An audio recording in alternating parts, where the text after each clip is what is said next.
Hello बच्चों, मैं राशिद अली एक बार फिर आप सभी का स्वागत करता हूं अपने इस यूट्यूब चैनल पॉलीटेक्निक क्लासेस पर। बच्चों, जैसा आपको पता है कि कोविड-19 के कारण जो हमारी क्लासेस है वो ऑफलाइन ना चलकर ऑनलाइन स्टार्ट हो चुकी हैं। तो बच्चों, इसी क्रम में हम अपना पहला लेक्चर लेकर आए हैं और इस लेक्चर में हम कवर करने वाले हैं जनरल इंजीनियरिंग को। बच्चों, अगर बात करें जनरल इंजीनियरिंग की, तो जनरल इंजीनियरिंग को दो पार्ट्स में कैटेगराइज किया गया है या फिर दो पार्ट्स में विभाजित किया गया है। पहला पार्ट है इलेक्ट्रिकल इंजीनियरिंग और सेकंड पार्ट है इसका सिविल इंजीनियरिंग। तो बच्चों, हम आज पढ़ने वाले हैं इलेक्ट्रिकल इंजीनियरिंग। बच्चों, अगर बात कहें कि जो ये सब्जेक्ट है वो किस किस ब्रांच में चलने वाला है, तो ये मैकेनिकल प्रोडक्शन, मैकेनिकल ऑटोमोबाइल और कंप्यूटर साइंस इंजीनियरिंग में भी ये चलता है फ्रेंड्स। ठीक, तो चलिए स्टार्ट करते हैं बिना किसी देरी किए। अगर फ्रेंड्स बात कहें कि इस वाले सब्जेक्ट की, तो ये जो हमारा सब्जेक्ट है, इस सब्जेक्ट का आज हम इंट्रोडक्शन पार्ट्स देखने वाले हैं फ्रेंड्स। तो चलिए स्टार्ट करते हैं बिना किसी देरी किए। फ्रेंड्स, अगर ओवरव्यू की बात करें, इसके जो डिटेल्स सिलेबस है उसकी बात करें, तो फ्रेंड्स अगर पहले चैप्टर की बात करें तो पहले चैप्टर में है हमारा overview of DC circuits. Friends, पहले चैप्टर में हम बेसिक्स टर्मिनोलॉजी पढ़ेंगे, इलेक्ट्रिकल करंट पढ़ेंगे, ईएमएफ पढ़ेंगे, पोटेंशियल पढ़ेंगे, ओम्स लॉ पढ़ेंगे और ओम्स लॉ की लिमिटेशंस पढ़ेंगे फ्रेंड्स। और फिर हम ये देखेंगे कि जो रेजिस्टेंस है और कैपेसिटेंस है उसको कौन कौन से फैक्टर हैं जो प्रभावित करने वाले हैं। इसी के साथ साथ हम किरचॉफ के लॉ भी पढ़ लेंगे और इस पर कुछ जो न्यूमेरिकल हैं फ्रेंड्स वो देखेंगे। सेकंड चैप्टर की बात कहें तो सेकंड चैप्टर में हम देखेंगे डीसी सर्किट थ्योरम्स। तो इसमें हम सारी थ्योरम्स पढ़ लेंगे। सुपरपोजिशन थ्योरम हो गई, मैक्सिमम पावर ट्रांसफर थ्योरम हो गई, थेवेनिन्स थ्योरम हो गई, नॉर्टन्स थ्योरम हो गई और इन सबके application in the sense of कि हम इसमें देखेंगे कि जो हमारे न्यूमेरिकल हैं, जो हमारी प्रॉब्लम्स हैं, उसको हम कैसे सॉल्व करने वाले हैं। अगर फ्रेंड्स थर्ड चैप्टर की बात करें तो थर्ड चैप्टर में हम देखने वाले हैं वोल्टेज एंड करंट सोर्सेस।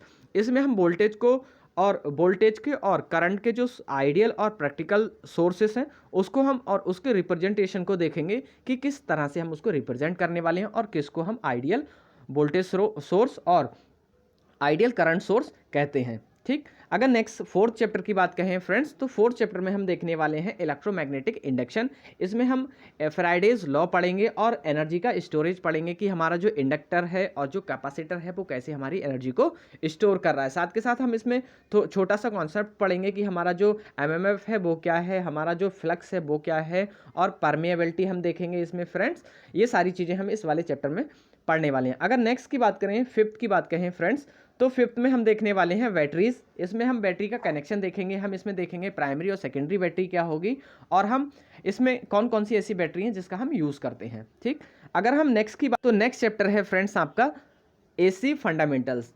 बच्चों, एसी फंडामेंटल की अगर बात करें तो एसी फंडामेंटल में हम अल्टरनेटिंग क्वांटिटीज़ देखेंगे और एसी डीसी का डिफरेंस देखेंगे, साइकिल का कॉन्सेप्ट देखेंगे, फ्रीक्वेंसी देखेंगे, एम्पलीट्यूड देखेंगे और साथ के साथ हम उसका average value, RMS value, maximum value और फॉर्म फैक्टर या फिर पीक फैक्टर देखने वाले हैं। ठीक, तो अगर नेक्स्ट की बात करें, हम सेवन चैप्टर की बात कहें तो सेवन चैप्टर में हम देखने वाले हैं एसी सर्किट्स।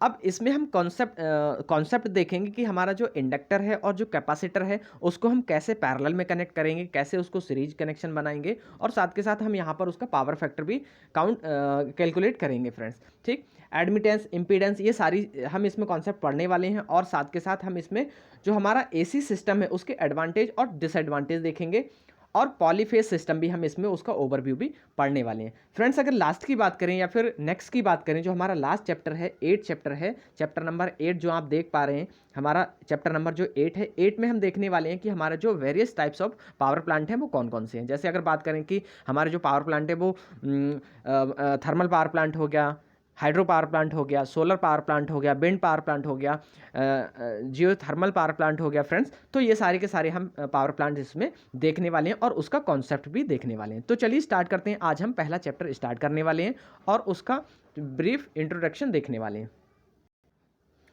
फ्रेंड्स। आज हम कॉन्सेप्ट देखेंगे कि जो हमारा करंट है, करंट का कॉन्सेप्ट क्या है या फिर हम विद्युत धारा किसको कहते हैं। तो अगर बात करें फ्रेंड की विद्युत धारा, तो अगर हम किसी भी चालक तार की या फिर किसी भी कंडक्टर वायर की बात करें या फिर किसी भी मटेरियल की बात करें, तो हम कैसे उसको आइडेंटिफाई करेंगे कि ये कंडक्टर है या चालक है, अचालक है या अर्धचालक है फ्रेंड्स।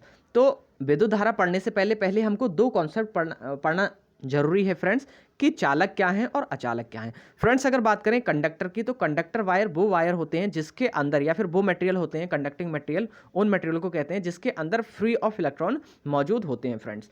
अगर फ्री ऑफ इलेक्ट्रॉन मौजूद हैं फ्रेंड्स, तभी वो हीट और विद्युत का एक जगह से दूसरी जगह ट्रांसफर करा पाएंगे, अन्यथा वो ट्रांसफर नहीं करा पाएंगे। तो हम on the basis of free of electron के बिहाफ पर हम देखेंगे फ्रेंड्स कि हमारे चालक कौन से हैं और गुड चालक कौन से हैं, कहने का मतलब गुड कंडक्टर कौन से हैं और कंडक्टर कौन से हैं। या फिर अगर हम बात करें कि सुपर कंडक्टर की, तो सुपर कंडक्टर कौन कौन से हैं। सिमिलरली अगर बात कहें कि हमारे जो अचालक हैं, अचालक कौन से होते हैं फ्रेंड्स, तो अचालक की अगर बात करें तो अगर हमने अभी जो कंडक्टर की बात कही, तो कंडक्टर में जो फ्री ऑफ इलेक्ट्रॉन्स है वो बहुत ज़्यादा मौजूद होते हैं। अगर बात करें अचालक की या फिर इंसुलेटर की बात करें, तो इंसुलेटर में जो हमारे फ्री ऑफ इलेक्ट्रॉन्स हैं वो उपस्थित नहीं होते हैं, या फिर अगर होंगे भी तो बहुत माइन्यूट सी वैल्यू के होंगे, अप्रॉक्स ज़ीरो के करीब। तो इस कैटेगराइजेशन पर हम कहेंगे कि हमारे कौन से चालक हैं और कौन से अचालक हैं। तो अगर हम विद्युत धारा की बात कहें फ्रेंड्स, तो विद्युत धारा भी हमारा इसी से रिलेटेड कॉन्सेप्ट है। तो हम पहला कॉन्सेप्ट अपना पढ़ने वाले हैं, या फिर हमारा पहला टॉपिक का जो हमारा पहला चैप्टर है उसका पहला टॉपिक है हमारा विद्युत धारा या इलेक्ट्रिक करंट। तो फ्रेंड्स अगर बात करें कि जो हमारा इलेक्ट्रिक करंट है वो होती क्या है, किसी चालक में मुक्त इलेक्ट्रॉनों के प्रवाह की दर को विद्युत धारा कहते हैं। फ्रेंड्स अभी मैंने आपको बताया कि हमने कहा कि किसी भी ऐसा मटेरियल, कोई भी ऐसा मटेरियल जिसमें मुक्त जो फ्री ऑफ इलेक्ट्रॉन्स है वो बहुत ज़्यादा उपस्थित हैं, या फिर मुक्त इलेक्ट्रॉन बहुत ज़्यादा हैं, या फिर वो किसी ऐसी अवस्था में है कि उनको अगर हम बाह्य पावर दे दें, बाह्य सोर्स से कोई पावर दे दें, एनर्जी दे दें, तो उनके जो अंदर इलेक्ट्रॉन्स हैं वो मूवमेंट करना शुरू कर दें। अगर ऐसी सिचुएशन क्रिएट हो रही है फ्रेंड्स, तो हम कह देंगे कि वहाँ पर हमारी इलेक्ट्रिकल करंट या फिर विद्युत धारा उत्पन्न हो चुकी है फ्रेंड्स। तो अगर बात करें कि हमारी जो इलेक्ट्रिकल करंट है, जो विद्युत धारा है फ्रेंड्स, तो यहाँ पर आप देख पा रहे हैं कि किसी चालक में मुक्त इलेक्ट्रॉनों के प्रवाह की दर को विद्युत धारा कहते हैं। अगर इसको सिंपल वे में बात कहें फ्रेंड्स, तो हम कहते हैं कि rate of flow of charge. अगर हम बात कहें कि हमारी जो इलेक्ट्रिकल करंट है उसको आप कैसे डिनोट करोगे, आई बराबर होगा formula friends D Q upon D T. अब यहाँ से आप एक चीज़ इस रिलेशन से आप एक चीज़ फाइंड कर पा रहे हैं फ्रेंड्स कि अगर हम विद्युत की बात करें, इलेक्ट्रिकल करंट की बात करें, तो इलेक्ट्रिकल जो करंट है वो हमारी rate of flow of charge है। अगर किसी भी मटेरियल में या किसी भी कंडक्टर में हमारा जो चार्ज है वो एक जगह से दूसरी जगह प्रवाहित हो रहा है, चल रहा है, तो हम कह देंगे कि हाँ यहाँ पर हमारी विद्युत धारा उत्पन्न हो चुकी है। या फिर हम ऐसे बोल दें कि हमारे किसी भी वायर में, किसी भी कंडक्टिंग वायर में इलेक्ट्रॉन एक जगह से दूसरी जगह मूव कर रहे हैं, तो हम उसको बोल देंगे कि वहाँ इस वायर में हमारी विद्युत धारा उत्पन्न हो रही है। ठीक, नेक्स्ट अगर बात करें फ्रेंड्स इसके जस्ट आगे की कि अतः किसी चालक में उपस्थित इलेक्ट्रॉनों की मात्रा प्रवाहित होने वाली धारा एवं समय के गुणनफल के बराबर होती है। बिल्कुल सही बात है फ्रेंड्स। अगर हम ये सेकंड लाइन जो हमने पढ़ी उसमें क्या है कि किसी चालक में उपस्थित इलेक्ट्रॉनों की मात्रा प्रवाहित होने वाली धारा एवं समय के गुणनफल के बराबर होते हैं। अगर बात कहें फ्रेंड्स आई बराबर, तो आई बराबर होता है Q इंटू टी। तो यहाँ पर आप साफ देख पा रहे हैं कि अगर हम करंट की बात करेंगे तो करंट हमारा चार्ज Q और समय T का गुणनफल है। तो इसको हमने बोल दिया कि जो हमारा समय का चार्ज और समय का जो गुणनफल है, आवेश और समय का जो गुणनफल है उसको हमने बोल दिया विद्युत धारा। नेक्स्ट आगे देखें फ्रेंड्स, विद्युत धारा का प्रतीक। अगर हम इसकी रिप्रेजेंटेशन की बात करें फ्रेंड्स, तो रिप्रेजेंटेशन इसको हम किससे रिप्रेजेंट करेंगे, आई से इसको रिप्रेजेंट करेंगे, और इसका जो मात्रक होगा वो एम्पियर होने वाला है। फ्रेंड्स एक बार फिर रिपीट करते हैं। अगर बात करें विद्युत धारा की, तो फ्रेंड्स आप कैसे डिफाइन करोगे कि विद्युत धारा है, तो आप बता दोगे कि जो rate of flow of charge है उसी को आपने बोल दिया विद्युत धारा। या फिर अगर बात कहें कि किसी चालक तार में मुक्त इलेक्ट्रॉनों के प्रवाह की दर को विद्युत धारा कहते हैं। अतः किसी चालक में उपस्थित इलेक्ट्रॉनों की मात्रा प्रवाहित होने वाली धारा एवं समय के गुणनफल के बराबर होती है। फ्रेंड्स अगर बात करें इस वाले पॉइंट की, तो यहाँ से थोड़ा सा आप कंफ्यूज ना होइएगा, यहाँ एक बार फिर देख लीजिएगा। अगर हम बात करें इस वाले पॉइंट की, तो इस वाले पॉइंट का कहने का मतलब ये है फ्रेंड्स कि किसी चालक में उपस्थित इलेक्ट्रॉनों की मात्रा, कहने का मतलब एन बराबर होता आई टी। फ्रेंड्स क्यूटी नहीं, आई बराबर क्यूटी नहीं होता है, ठीक, एन बराबर होता आई टी। अगर बात करें Q और I में क्या रिलेशन होता है, तो Q और I में रिलेशन होगा, अगर हम बात कहें कि हमारा जो I है तो I हमारा हो जाएगा NE/T, ये रहेगा फ्रेंड्स हमारा, ठीक, विद्युत धारा में और समय में रिलेशन, ठीक। तो अभी हम इसको एक बार फिर डिस्कस कर लेंगे फ्रेंड्स। तो अगर हम बात करें कि विद्युत धारा की, तो विद्युत धारा का जो रिप्रेजेंटेशन है या फिर उसका जो प्रतीक है वो करंट, विद्युत धारा को हम आई से डिनोट करेंगे, रिप्रेजेंट करेंगे, और इसका जो मात्रक है उसको एम्पियर से हम डिनोट करेंगे। फ्रेंड्स अगर बात करें इसके आगे, अगर हम बात कहें कि जैसा अभी मैंने आपको बताया फ्रेंड्स कि जो हमारा विद्युत धारा है किसी, अगर हम बात कहें कि rate of flow of charge को हमने बोल दिया करंट, तो अगर हम बात करें इस वाले सेकंड पॉइंट की, नेक्स्ट पॉइंट की बात करें, यदि किसी विद्युत धारा के एक बिंदु से 1 सेकंड में कितने इलेक्ट्रॉन उपस्थित होते या प्रवाहित होंगे, तो फ्रेंड्स इतने होंगे। अब हम इसको कैसे कैलकुलेट करने वाले हैं, 6.24 × 10⁸ इलेक्ट्रॉन प्रवाहित हो जाएं तो विद्युत धारा का मात्रक मान 1 एम्पियर होता है, आवेश का मात्रक कूलाम तथा प्रतीक Q होता है। अगर फ्रेंड्स बात करें इस वाले पॉइंट की, तो इस वाले पॉइंट में कहा गया है, अगर हम बात करें इस वाले पॉइंट की, तो यहाँ पर साफ बोला गया है कि 1 सेकंड में, 1 सेकंड मतलब T की वैल्यू हो गई फ्रेंड्स 1 सेकंड। अगर हम T की वैल्यू की बात करें, 1 सेकंड हो गई T की वैल्यू, और कह रहा है कि इलेक्ट्रॉन, कितने इलेक्ट्रॉन, इतने इलेक्ट्रॉन प्रवाहित होना है, 6.24 × 10⁸ इलेक्ट्रॉन प्रवाहित हो जाएं तो विद्युत धारा का मान 1 एम्पियर होगा, बिल्कुल 1 एम्पियर होगा। देख लेते हैं एक बार कैलकुलेट करके फ्रेंड्स। अगर हम फॉर्मूले की बात करें फ्रेंड्स, तो फॉर्मूला होता है I बराबर NE/T। अब फ्रेंड्स वो ये कहना चाह रहा है कि 1 एम्पियर होगा, तो 1 एम्पियर आप निकाल रहे हैं, तो अगर हम बात कहें कि जो हमारा N है, N का मान ये दे रखा है, और E है हमारा इलेक्ट्रॉन पर आवेश होता है, तो अगर E की बात करें, E है इलेक्ट्रॉन का चार्ज, तो 1.6 × 10⁻⁻19। अगर हम इसकी और यहाँ पर N की मल्टीप्लाई कराएंगे तो फ्रेंड्स हमारे पास आएगी वैल्यू 0.998, तो अप्रॉक्स 1 के करीब है। तो यहाँ से हमारा साफ साफ नज़र आ रहा है कि हमारा जो करंट है वो 1 एम्पियर हो जाएगा फ्रेंड्स, ठीक। अगर नेक्स्ट की बात करें, हम इंग्लिश की बात करें कि हमने इसको इंग्लिश में कैसे डिनोट करेंगे फ्रेंड्स, ये बायलैंग्वेज होगा, इंग्लिश में भी और हिंदी में भी, दोनों में होगा। तो फ्रेंड्स अगर बात करें इंग्लिश की, तो आई थिंक आप नहीं देख पा रहे हैं, इसको दिखता नहीं होगा, तो मैं एक बार पढ़कर बता देता हूँ। It is defined as the rate of transfer of electric charge through a specified area with respect to time.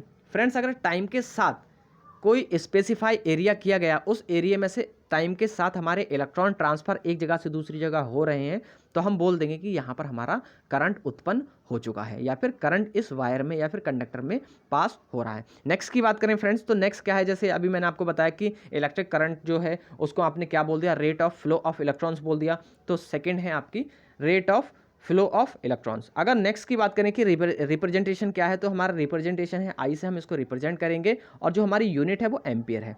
Friends अगर बात करें कि 1 एम्पियर में हमारे कितने इलेक्ट्रॉन्स होते हैं, तो 1 एम्पियर में हमारे इलेक्ट्रॉन्स होते हैं 6.24। फ्रेंड्स ये 5 नहीं होगा, यहाँ पर 6.24 × 10⁻⁻8 होगा, 18 होगा फ्रेंड्स। इतने इलेक्ट्रॉन हमारे 1 एम्पियर में उपस्थित होते हैं। अगर नेक्स्ट की बात करें फ्रेंड्स कि हमारा जो नेक्स्ट पॉइंट है वो क्या है, आवेश बराबर होता है धारा इंटू समय। तो यहाँ पर हमारा ये फॉर्मूला आ गया फ्रेंड्स, क्या, Q बराबर IT। अगर हम बात करें फ्रेंड्स यहीं पर, अगर हम 1 कूलाम की परिभाषा निकालें, तो फ्रेंड्स कैसे बताओगे आप, आपको बताना होगा कि यदि किसी चालक तार में 1 एम्पियर धारा 1 सेकंड तक प्रवाहित हो रही हो, तो चालक में प्रवाहित होने वाला आवेश 1 कूलाम होगा। इसी को 1 कूलाम की परिभाषा कहते हैं फ्रेंड्स, ठीक। ऐसे आप बोल दोगे, एक बार फिर मैं बता रहा हूँ फ्रेंड्स, यदि किसी चालक तार में 1 एम्पियर की विद्युत धारा 1 सेकंड तक प्रवाहित हो रही हो, तो उस चालक में से 1 कूलाम आवेश प्रवाहित होगा, ठीक। तो ये हो गई 1 कूलाम की परिभाषा। फ्रेंड्स अगर बात करें Q बराबर, आपने पहले देख लिया, ऊपर लिखा हुआ था Q बराबर होता है IT, लिख दो, या फिर ये ऊपर वाली इस वाली डेफिनेशन को लिख दो, इस रिलेशन को लिख दो, या फिर इस वाले को लिख दो, ठीक। नेक्स्ट की बात करें, अगर हम यहीं से फ्रेंड्स, अगर हम इस वाले रिलेशन से फॉर्मूला ड्राइव करें तो क्या करेंगे, अगर हम करंट की यहीं से वैल्यू निकालें फ्रेंड्स इस वाले फॉर्मूले से, तो Q जो है वो हमने क्या किया, Q के अपॉन में हमने T को डाल दिया। यहाँ पर देखिए हमने क्या किया, जो हमारा Q बराबर है IT, तो हमने यहाँ से क्या किया, जो अगर हम I की वैल्यू फाइंड करेंगे तो जो हमारा Q है उसके बटे में हमने क्या किया, T को रख दिया। तो यही हमारा यहाँ पर निकल कर आ गया फ्रेंड्स। ठीक फ्रेंड्स, ये तो था बहुत छोटा सा कॉन्सेप्ट था विद्युत धारा का। अब हम जो विद्युत धारा है उस पर जो बेस न्यूमेरिकल हैं जो एग्जाम में पूछे जाते हैं, एग्जाम के पॉइंट ऑफ व्यू से इंपॉर्टेंट है, उसको देखने वाले हैं। तो चलिए देखते हैं हम विद्युत धारा के न्यूमेरिकल।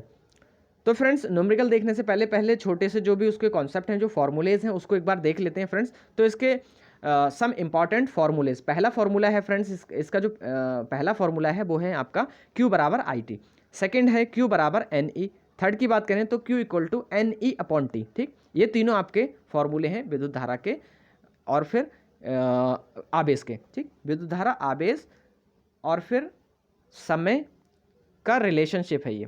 अब इसी के हेल्प से हम क्या करेंगे, कैलकुलेट करेंगे न्यूमेरिकल। देखिए पहला न्यूमेरिकल है आपके सामने, किसी चालक में 1 सेकंड में प्रवाहित होने वाली इलेक्ट्रॉनों की संख्या 6.24 इंटू 10⁸ है, तो चालक तार में प्रवाहित होने वाली विद्युत धारा का मान क्या होगा। फ्रेंड्स इसमें आपसे विद्युत धारा का मान पूछा गया है। तो चलिए देखते हैं, पहले क्या करेंगे फ्रेंड्स, जो हमको गिवन है उसको पहले लिखेंगे। ये हमारा जो मान है, जो हमको पहले वैल्यू दे रखी है, उस वैल्यू को हम पहले पुट कर लेंगे फ्रेंड्स।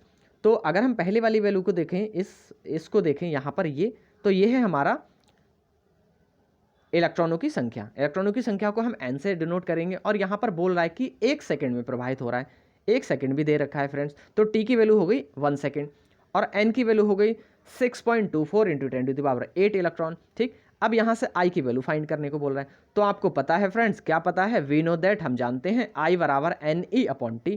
इस वाले फॉर्मूले में सारी वैल्यू पुट करो और आंसर आ जाएगा। जैसे n की वैल्यू जो थी वो थी 6.24 इंटू 10⁸। अगर हम बात करें इस वाले की E की, तो E क्या है, इलेक्ट्रॉन का चार्ज है फ्रेंड्स। तो इलेक्ट्रॉन पर आवेश कितना होता है आपको पता है, 1.6 इंटू 10⁻⁻19 कूलम। तो हमने क्या किया, इसको यहाँ पर पुट किया और दोनों की मल्टीप्लाई की। तो फ्रेंड्स अगर हम दोनों की मल्टीप्लाई करेंगे तो हमारे पास वैल्यू जो है आने वाली है वो है 9.98 इंटू 10⁻⁻1। अगर हम इसको माइनस, जो हमारा -1 है, इससे अगर हम पॉइंट को शिफ्ट करेंगे तो फ्रेंड्स जो हमारा माइनस का चिन्ह, माइनस की पावर है वो आगे पॉइंट को शिफ्ट कर देती है। तो माइनस की जब पावर हटी तो यहाँ पर हमारा जो पॉइंट है वो आगे शिफ्ट हो गया और यही हमारा विद्युत धारा का मान आ चुका है फ्रेंड्स ये नियर अबाउट 1 है।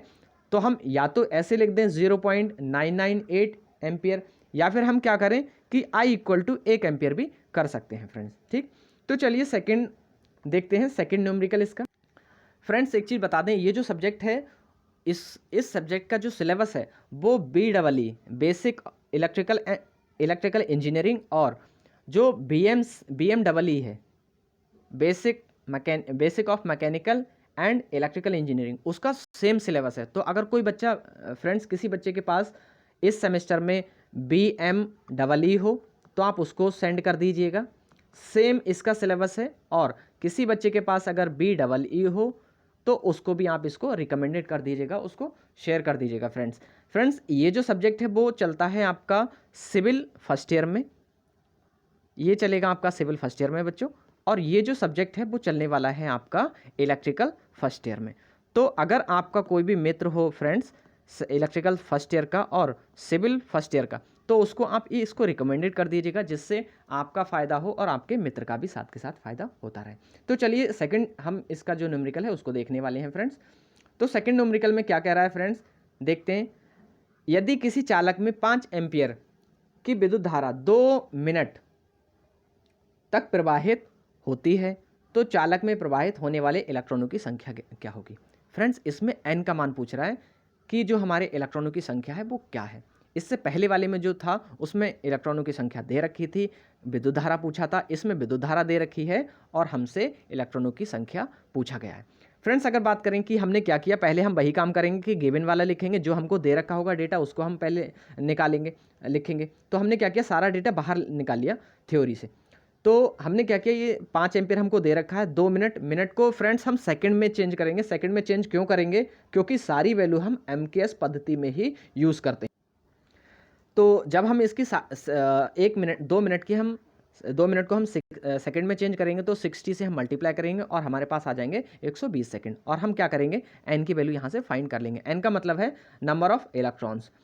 तो देखिए वही वाला फॉर्मूला फिर यूज़ करने वाले हैं, वी नो दैट, जो हम इससे पहले यूज़ कर चुके हैं फ्रेंड्स। तो पहला फॉर्मूला, वही फॉर्मूला क्या है यहाँ पर देख लीजिएगा, we know that N equal to I T upon E. Friends अगर बात करें आई करंट है आपका 5 एम्पीयर आपने पुट कर दिया, और जो टी है, टी की वैल्यू है 120, और जो ई है फ्रेंड्स, ई इलेक्ट्रॉनों का चार्ज है, इलेक्ट्रॉन्स का चार्ज है। तो आपने क्या किया, इलेक्ट्रॉन का चार्ज यहाँ पर रख दिया यहाँ, और आपने जब इसकी मल्टीप्लाई करके और डिवाइड करोगे तो आपके पास इतनी वैल्यू आ जाएगी। ये है आपके इलेक्ट्रॉनों की संख्या। फ्रेंड्स ये तो आपके बहुत बेसिक कॉन्सेप्ट थे, जो आशा करते हैं कि आप बहुत अच्छे से इसको सीखे होंगे। फ्रेंड्स आप अपनी उपस्थिति नीचे कमेंट बॉक्स में ज़रूर दर्ज करा दीजिएगा, जिससे आपको आगे भी कुछ लाभ मिलता रहे। फ्रेंड्स एक चीज़ और बता दें कि जो हमारे ये जो न्यूमेरिकल है वो आपका होमवर्क है, इसको आपको करने के बाद आपको कमेंट बॉक्स में इसका आंसर आपको देना है फ्रेंड्स। तो चलिए कल मिलते हैं नए सेशन के साथ। Okay, take care, bye bye.